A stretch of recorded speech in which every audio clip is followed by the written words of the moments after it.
There are tales of the sea that send shivers down the spine, stories of ghost ships lost to time, whispers of vanished sailors, and unanswered questions that echo through history.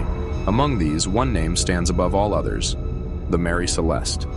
Found drifting aimlessly in the vast Atlantic Ocean in 1872, this ship carried no crew, no struggle, and no answers. This is the chilling tale of the Mary Celeste.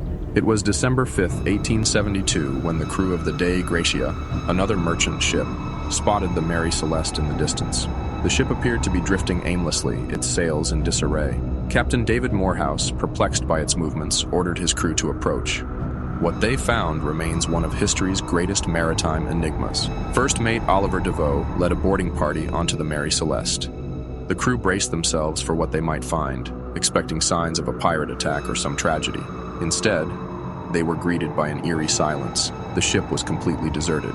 As the sailors searched the ship, they uncovered a series of baffling clues. The cargo, 1,700 barrels of alcohol, was intact. The crew's personal belongings, even their pipes and clothing, remained undisturbed. Yet the lifeboat was gone, as if they had abandoned the ship in haste. But why? The ship's logbook revealed nothing unusual.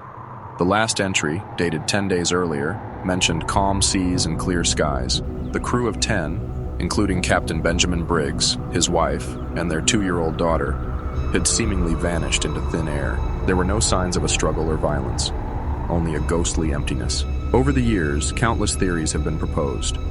Was it a sudden storm that forced them to abandon ship?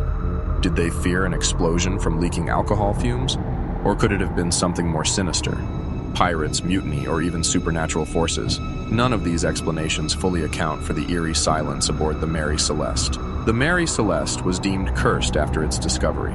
Future owners of the ship reported strange accidents and misfortunes. Its final captain, a man named Gilman Parker, scuttled the ship in an attempt to claim insurance money, only to meet a tragic end himself. The ship seemed to bring doom to all who encountered it.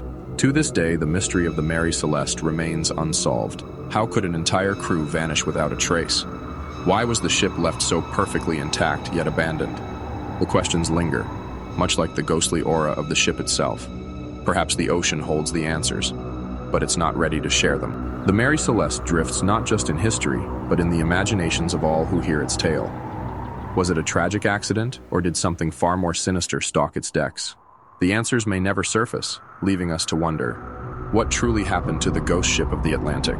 Nestled in the heart of San Jose, California, stands a sprawling Victorian mansion that defies logic and reason. Known as the Winchester Mystery House, it is a labyrinth of endless hallways, secret rooms, and architectural oddities. But behind its peculiar design lies a chilling tale.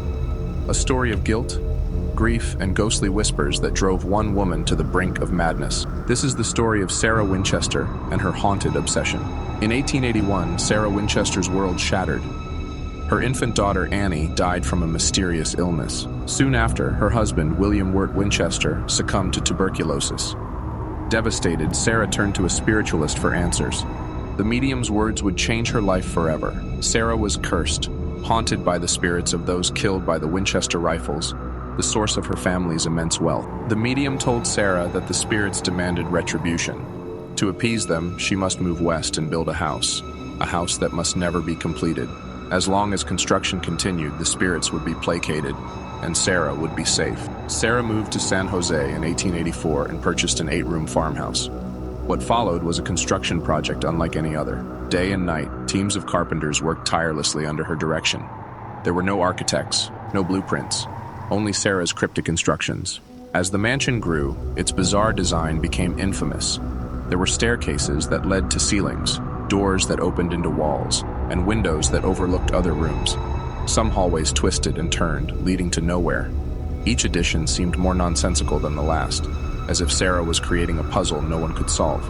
Workers began reporting strange occurrences, tools vanishing, footsteps echoing in empty halls, and ghostly whispers calling their names. Sarah herself was said to hold nightly seances in her blue room, communicating with the spirits for guidance on her next construction orders.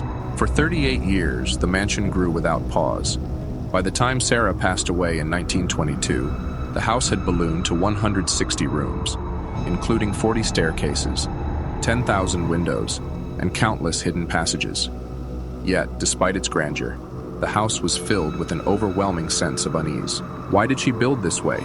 Neighbors would ask. But Sarah took her secrets to the grave. After her death, the house became a tourist attraction.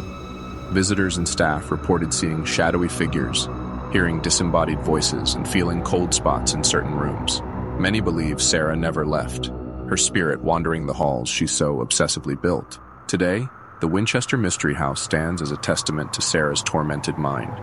Was she truly haunted by restless spirits, or was she a grieving widow consumed by guilt? The mansion's endless corridors hold no answers, only more questions. But one thing is certain, the house itself feels alive, its walls steeped in secrets and sorrow. One in the quiet suburb of Enfield, England, the Hodgson family lived in an ordinary council house. It was the 1970s, and life seemed simple, peaceful, and mundane. But little did they know, their lives were about to take a horrifying turn. A series of events so chilling, they remain one of the most debated paranormal cases in history. This is the story of the Enfield poltergeist. It all began on a quiet August evening in 1977. The Hodgson children were settling in for bed, and Peggy, their single mother, was tidying the small living room. Suddenly, loud knocking sounds echoed through the walls. Confused, Peggy searched the house, but there was no one there. The strange sounds continued for days, but soon, they escalated. In the children's bedroom, Janet, the 11-year-old daughter, screamed as her bed began to shake violently. Her younger brother Billy watched in horror as toys moved on their own, flying across the room with no explanation. Desperate for help, Peggy called in paranormal investigators.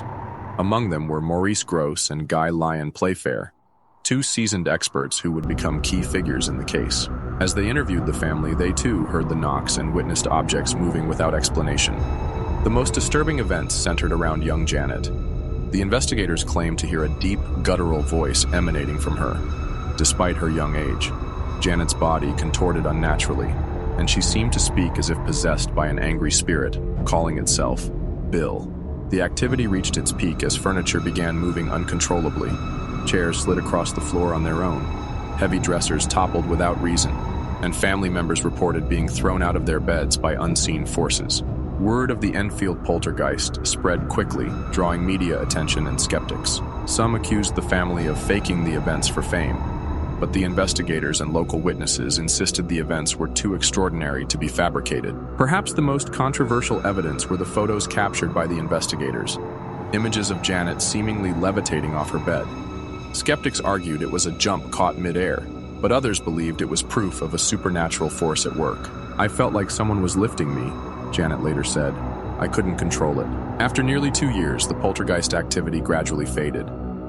Janet later admitted to faking a few minor incidents, but she maintained that most of what happened was real. The family moved on, but the house's dark legacy lingered.